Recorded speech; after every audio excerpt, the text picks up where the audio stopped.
Karibuni sana KingoFarm. Leo ninataka niwaelekeze jinsi ambavyo unaweza ukatumia hizi tiba za asili kwa vifaranga wadogo kabisa. Hawa vifaranga ni vifaranga wa siku moja. Hata ukiangalia humu kwenye makopo unaweza ukaona ni bado wana maji haya yenye glucose. Hiyo iliyowekwa humo ni glucose, lakini hapa kuna chakula cha starter. Na hapa tumewawekea jiko la joto. Na saizi ni muda wa jioni. Tokea tuwapokea hawa vifaranga ni kama vile wana masaa 3-4. Ila hapa nataka nikuelekeze baadhi ya tiba za asili ambazo unaweza ukazitumia kwa vifaranga wako wakiwa wadogo hivi. Na hizi tiba ambazo nakuelekeza nimezibeba humu, lakini usisahau ukitaka kujua tiba nyingi au kujifunza kuhusiana na tiba za asili, na kushauri upate kitabu chetu cha tiba za asili. Mle tumeandika tiba nyingi sana ambazo kwenye hii video ya dakika 7-8 siwezi kuzitaja hapa, japo nitakutajia hizi tiba ambazo zipo humu na kazi zake na kipimo ambacho unapaswa kuwawekea, lakini na tahadhari ambayo unapaswa kuchukua. Sasa nianze moja kwa moja na hii ya asili, karoti. Hii karoti unaweza kuwawekea siku ya kwanza kabisa, kwa sababu hii hapa ina vitamini kwa wingi. Na kama mnavyojua dalili za kuku ambaye ana upungufu wa vitamini, dalili ya kwanza ni kunyonga shingo afu anakuwa anazunguka. Yani anakunja shingo afu anakuwa kama vile anarudi reverse hivi. Japo hii dalili kwaga ni dalili ya magonjwa mengi sana. Yani ni dalili, inaweza ikawa ni dalili ya kideri, lakini pia inaweza ikawa ni dalili ya Marex.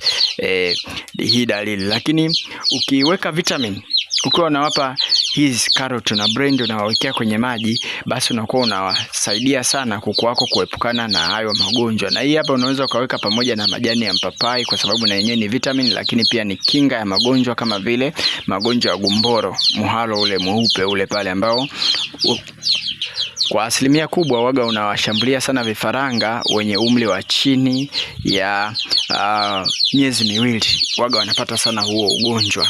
Kwa hiyo tukiachana na hii karoti, humu kuna hii hapa. Nimeshindwa kupata yale majani makubwa kabisa ya aloe vera, lakini haya ni majani ya aloe vera na nilitaka nielezea aloe vera. Majani ya aloe vera ni muhimu sana. Majani makubwa huaga tunachukuaga majani 3 tunaweka kwenye maji lita 10, lakini kama umepata vijani kama hivi vidogo hivi, mfano hii hapa, unaweza ukatemka majani 1, kwa hiyo ukaweka majani 6 kwenye maji lita 10 kwa ajili ya kuwapatia vifaranga wako. Na hii ni kinga nzuri sana ya magonjwa ya virusi. Kwa mfano kama umetotolesha, sisi hapa unapoona hapa kuna vifaranga pia, vifaranga wengine ni wa kienyeji ambao hawana chanjo ya Marex. Japo hawa vifaranga wa sasa ambao tumeletewa wanakuwa tayari wana hiyo chanjo ya Marex. Ukiangalia hata kwenye kopo lao, ukitaka kujua kuku wako wana chanjo gani, njoo kwenye kopo ambalo umeletewa. Kwa mfano hili kopo hapa, unaona huu mfuniko huu hapa, ngoja nikuonyeshe vizuri. Unaona huu mfuniko hapa umeandikwa kabisa chanjo ambazo hawa wamepewa: Marex na Newcastle wamepewa, gumboro, Newcastle na infections, SHARS, bronchitis. Hii ni chanjo ya mafua, yani hii ya kideri pamoja na mafua, Fowlpox and mycoplasma. Hii hapa hawajapewa. Kwa hiyo hizi ni chanjo ambazo wamepewa wakiwa na siku moja, hawa vifaranga ambao unaletewa hapa. Lakini muhimu pia ukawapa na hizi chanjo za asili.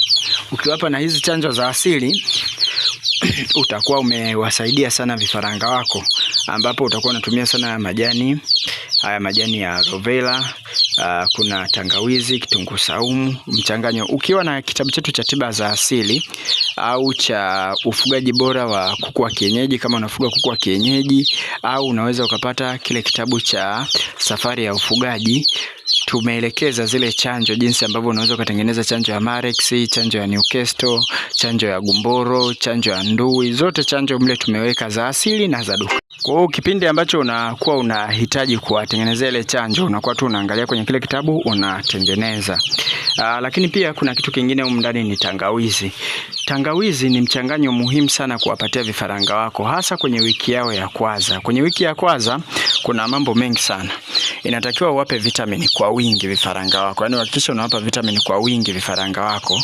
Lakini pia kwenye wiki hii ya kwanza inatakiwa uhakikishe vifaranga wako unawapa antibiotic. antibiotic hapa zipo za aina ya asili pia na za dukani, na vitamini vile vile zipo za dukani pamoja na za asili.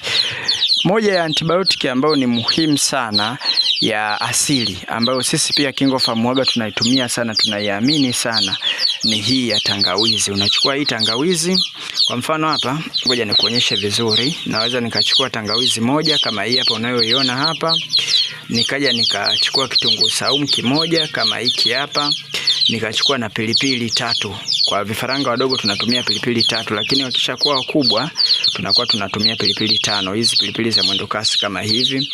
Umeona? Huu mchanganyo huu hapa, tuseme nikachukua na majani ya aloe vera. Kipande tu majani ya aloe vera, kama utibii unatumia kipande tu kama hivi. Umeviona hivi vitu? Na viblend vizuri kabisa. Nikiblend hivi vitu na viweka kwenye kopo lile pale, najaza maji mle, naweka hivi hapa. Nikitaka tena kuweka kwenye kopo jingine kama lile pale, nitablend hivi hivi. Nitachukua huu mchanganyo wangu kama hivi, huu hapa, umeona, naweka kwa mafungu. Huu hapa nitaweka hivi, nitablend. Huu mchanganyo huu ni muhimu sana kwa vifaranga kwenye wiki ya kwanza. Ni antibiotic moja nzuri sana kwenye ile wiki la kwanza. Walau siku mbili au 3 uwe umewapa mchanganyo huu hapa, umewachanganyia. Au unaweza ukawa unafanya hivi, kwa mfano na makopo 1, 2, 3, kwa sababu vitamini na yenyewe ni muhimu. Kopo moja ukawa unaweka mchanganyo kama huu hapa, kopo jingine ukawa unaweka vitamini ya dukani. Kama umenunua Mintoto multivitamin, unakuwa unaiweka humo na huu mchanganyo unafuata. Kwa hiyo hii ni antibiotic nzuri sana kwenye wiki la kwanza, wiki la pili na kuendelea. Hata kuku wakubwa waga tunawapa, kwa sababu pia hii ni booster. Lakini kwenye unaweza kuona kuna kitunguu maji. Sasa kitunguu maji waga hatushauri kwenye wiki ya kwanza uwape vifaranga wako, kwa sababu moja kubwa, kitunguu maji chenyewe waga kinasababisha upungufu wa damu, yani kama vile kinapunguza damu kwenye mwili wa kuku. Umeona? Sasa hiki nakushauri uanze kuwapatia wiki ya 3 au wiki ya pili mwishoni huko. Mara moja tu, yani kwa wiki walau mara moja, kwa sababu wiki na chenyewe ni kinga ya magonjwa ya virusi, lakini pia ni kinga ya magonjwa yanayotokana na mfumo wa upumuaji. Na kitu kingine, umeona hii tangawizi? Naelekeza vizuri kabisa. Hii tangawizi ukiingia wakati wa usiku, vifaranga wakishafikisha sasa kwenye siku ya 5, utakuta kama vile wanapiga chafya. Wakiwa wanapiga chafya vile usiku, kama vile wanataka kupata mafua hivi, ukiwawekea huu mchanganyo wa tangawizi, pilipili na kitunguu saumu, siku 2 mfululizo, vifaranga wako wanakata kabisa, na ile hali ya kwamba wanaenda kupata mafua hautokaa uione tena. Kwa hiyo nimewaelekeza jinsi ambavyo unaweza kutumia tiba za asili kwenye wiki za mwanzo kabisa kwa vifaranga wako, lakini nakusisitiza upate vitabu vyetu. Kuna vitabu vya namna bora ya kuwalea kuku wako kama vile miongozo, lakini kuna kitabu cha tiba za asili, jinsi ya kuwatibia, lakini pia tunacho kitabu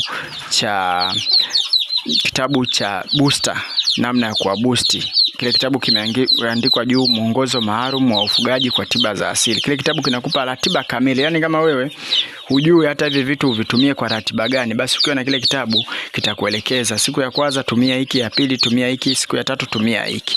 Ni kitabu kizuri sana. Vitabu vyetu gharama yake ni shilingi 10,000 na ni soft copy na kutumia kwa njia ya WhatsApp.